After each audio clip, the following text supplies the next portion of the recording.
Hello everyone at the RISE program. Today I'm going to show you my project about the conserving electric generator. So to begin my project, first of all I will draw a motor. To draw a motor, I will first draw a dry cell. Here's the positive end and here's the negative end. And I'm gonna connect it to a wire to, let's make this a box here and name it the motor.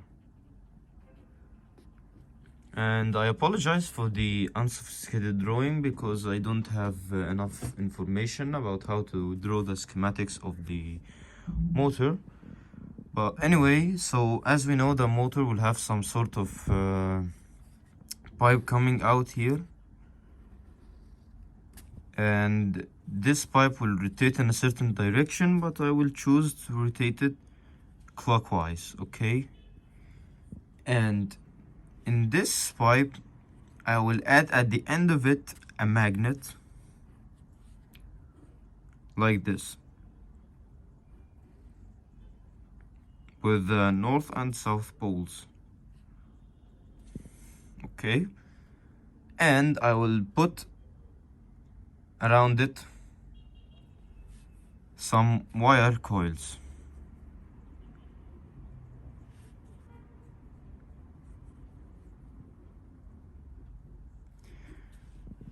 And the energy which is coming out from this, which will be a generator, this whole coil with the magnet thing will be a generator. It will produce electricity.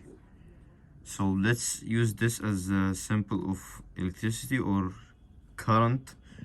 So this electricity, I will return it back to the dry cell, okay? So at first glance, everyone will say that the energy coming out of the generator here is less than the energy consumed by the dry cell. So eventually it will use energy. And yes, that is correct. But there is a way that I will make this loss tremendously less rate than the usual, which is, so let's say that this coil here, okay, is connected to some sort of pipe like this one, and it is connected to the pipe of the motor, okay. This step here is needs focus. Okay, so this coils and this one here will have another some sort of pipe, and we will put it here. So according to the laws of physics, the stator and the rotator, if they move at opposite direction, like here, if I said that this pipe that is rotated by the motor is moving clockwise and the other one it's moving anti-clockwise here, and this one also, the energy or the current produced will increase. So the idea of the whole project is to make this secondary pipe, the rotator, we will make it move at the other direction. So we will need an external source, but this source loses its energy very slowly, and it's something that is used very common these days, and it will be a magnet. Here we will have a magnet. Here like this, we will have a magnet. So inside this schematic, what we will have is that the pipe of the magnet, this one, this pipe, will be hollow inside.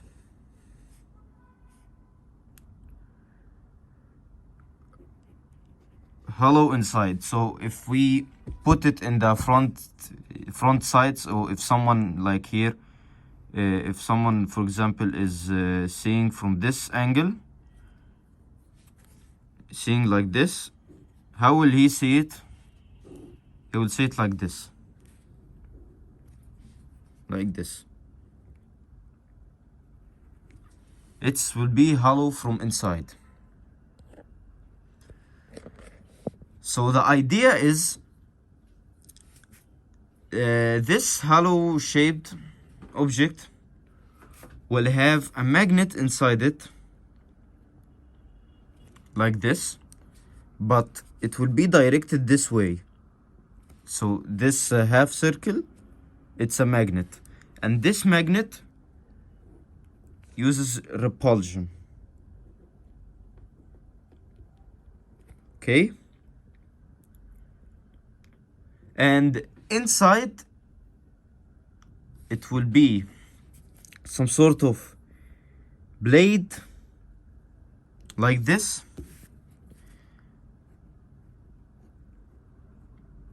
You will call this the iron blades. Okay, these here we will call them the iron blades. So these blades, okay, will be repelled by this magnet, which will be moving this direction. Okay, and take care, these blades are of the second pipe. The one, these blades inside are of the second pipe. Okay, so the idea is this outside the hollow pipe of the motor will be rotating clockwise here, and it will have a repulsion magnet moving this way. So when it has a repulsion magnet, it will push the blades the other way, so they will be moving anti-clockwise. So the result is that the magnet will be moving clockwise and the coil will be moving anti-clockwise, like here. Okay? So the energy produced will be much greater than the energy consumed by the dry cell here. Okay? So let's say that this one uses 100 joules, okay? And this one, all of this produces, like, if we maybe calculate like there is loss due to friction, this will produce 90, and if we increase this one, it will produce like 150 joules. So maybe let's say estimatedly this one is 150 joules. So these 150, I will get back 100 to this, to the dry cell, and I will use the remaining 50 joules to a load, whatever it is. So a common question that I am asked: perpetual machine are impossible because there is always loss, and there will always be energy that will be transformed to other forms. That is true. Energy will be lost, and there will be starting energy needed to begin all of this process. This magnet here, this one, it will use efficiency like maybe to 50 to 70 years. If we bring a high quality magnet, it will lose its efficiency like 50 or 70 years later.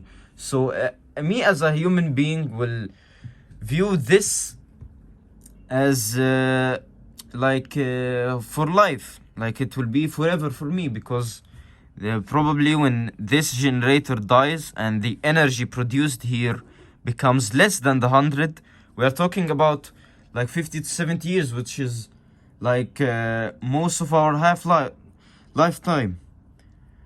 So the idea is that this theoretically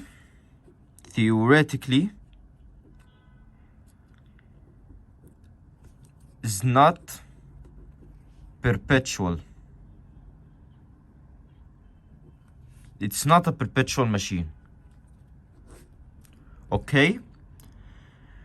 So this can make our phones like have a drastically more energy, and they can be staying for much more that we will not need to charge them anymore in our lives. So some people will get confused about this idea, okay? And yeah, it may be confusing for a bit. So the idea here, does everybody know in the parks when there are kids playing, there is this swing that goes like this way, okay? So I'm not good at drawing. We all know this swing that rotates this way, okay? This swing. And we stand here. A person stands here, okay?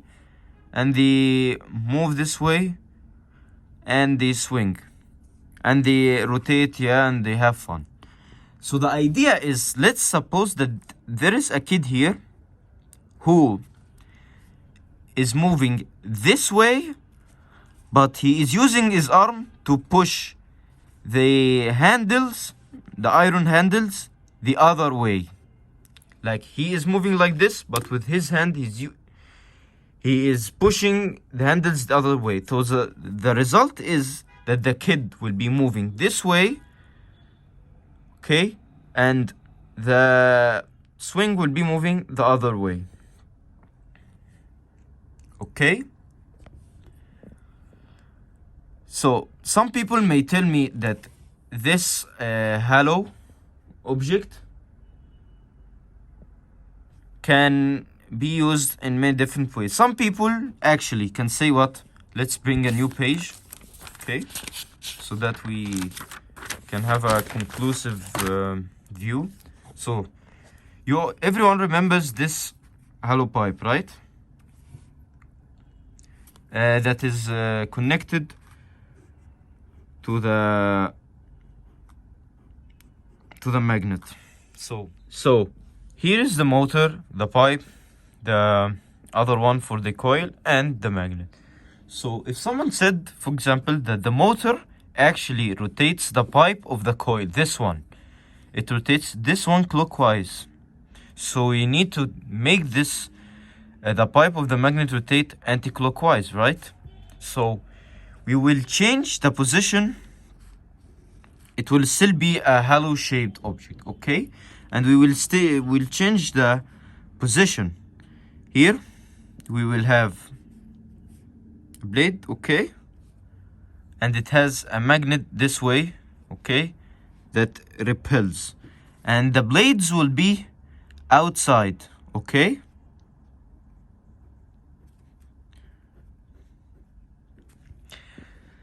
So the result is that this one will move this way, but it will push the blades the other way. So the result with the blades will move this way. Okay? The meaning that, unlike the first one, let me just bring it again. See, let's remember this shape. The magnet is inside. Here, the magnet is on the outside, okay? Because it depends on which one I am moving, okay? So to fix a mistake I made, here, the one moving is the pipe, okay? The pipe is the one moving clockwise. So, sorry, we'll just switch it up to avoid any confusion. Nothing, it's just switching. This one would be like this. Here, the pipe is the one moving clockwise. So it will push the magnet anti-clockwise. The magnet will move like this. So I know the drawing here is complicated. So let me bring this one here again. So here it is the opposite. Again, let me switch this one. Okay. I prefer to make it clockwise. Here clockwise and here anti-clockwise. By the way, it makes no difference if this one is clockwise and this. The point is, the main thing is that they become opposite. So let's say, like here, the magnet is moving anti-clockwise, okay? Like this photo, it is moving anti-clockwise. The motor is controlling which pipe? This one. The motor, and by the way, very important note, the motor controls the pipe with the magnet. Okay, so here we always know that the inside one is the one of the magnet. When I say magnet, I mean this one, not the repulsive one inside. And the outside one is always of the pipe of the coil. This is the coil one. Okay, so if I see this hollow one, okay, if I see this hollow one, this one, which one here is the one controlled by the motor? The repulsive magnet is on the outside, is in the outside part, right? Not on the inside one, with the blades. So that means that this motor controls the coils, okay? And the repulsive magnet moves this magnet, and it's vice versa, like it's shown in this diagram. Okay, so like I said before, in the one with the swing that moves sideways, I mean it rotates to makes a circle. Okay, so in the previous example, the kid was standing here, right? And he was moving this way and pushing his arm the other way, right? Here it is the same movement, but the kid actually, so yeah, like let's imagine that here is an empty space, okay? Here is empty space. And there are handles here, okay? And so on. And the kid is inside this empty space here, okay? Like the kid is here. And the handles are outside of him, okay? And he is moving inside. And this is all hypothetical, okay? It's impossible for someone to be inside. But let's just imagine this kid is inside and pushing the handles the other way. He's moving like this and pushing with his hand the other way. So the result is the kid inside is moving like this, and outside of him it's moving like this, like in this one, like in this example here. Okay, this example here, kid is moving like this. So let's imagine that this blade is a kid and the one outside is the swing. This arrow symbolizes the movement of the kid, hypothetical kid, and the big arrow symbolizes the force exerted by his hand. Okay, anyway, that is all of the project. Thank you all for watching. Okay, I hope my project is applicable and theoretically correct, and thank you for your attention to my works and my contributions and my innovations. And thank you all. Goodbye.